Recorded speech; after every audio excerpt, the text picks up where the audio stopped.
ఇవాళ కొత్తిమీర కారం నేర్చుకుందామండి. దానికి కావాల్సిన పదార్థాలు: పెద్ద కట్ట కొత్తిమీర శుభ్రంగా కడుక్కుని ఇలా తుంచుకుని నీడబట్టున ఆరేసుకోవాలండి. ఇలా డ్రై అయిపోతే చాలు, మరి ఎండుపక్కరిగా.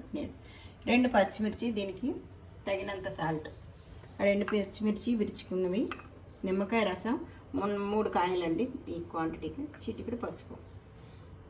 స్టవ్తో పని లేకుండా అనమాట. ఈ పచ్చిమిర్చి వేసేసుకోవాలి.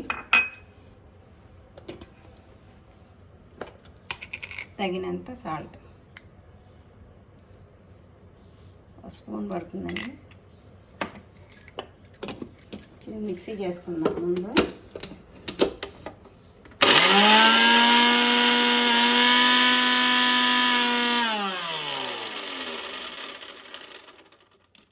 అంతే. ఈ కొత్తిమీర వేసేసుకోవాలి,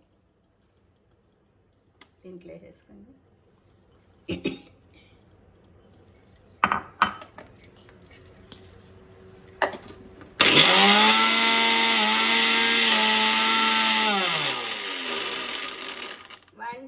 ఎక్కువ మరీ స్మాష్ అవ్వట్లేదు, అంటే మరీ పేస్ట్లో టమాటా పచ్చళ్ళ అవసరం లేదు. ఒక్క తిప్పుతాను అంటే ఇలా ఉందా, కొంచెం ఆఫ్ పడుతుంది.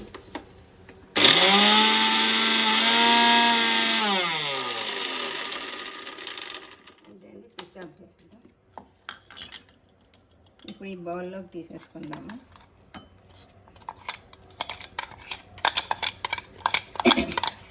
ఇది పుల్లగా కారంగా బాగుంటుంది. వేడివేడి అన్నంలో కొత్తిమీర కారం వేసుకుని నెయ్యి వేసుకుని తింటే చాలా బాగుంటుంది. దోశల్లో కూడా నంచుకోవచ్చు, ఇడ్లీలోకి ఇలా కూడా నంచుకోవచ్చు. చాలా బాగుంటుంది పుల్లగా కారంగా. ఎప్పుడైనా నోరు చేదనిపిస్తుంది. ఇది ఊరాక బాగుంటుందండి. చిటికెడు పసుపు వేసేసేయటమే. ఇంకా కావాలంటే పిండుకోవచ్చు. ఈ బౌల్లోకి తీస్తే మీకు బాగా కనపడుతుంది. ఇంతే అండి కొత్తిమీర కారం.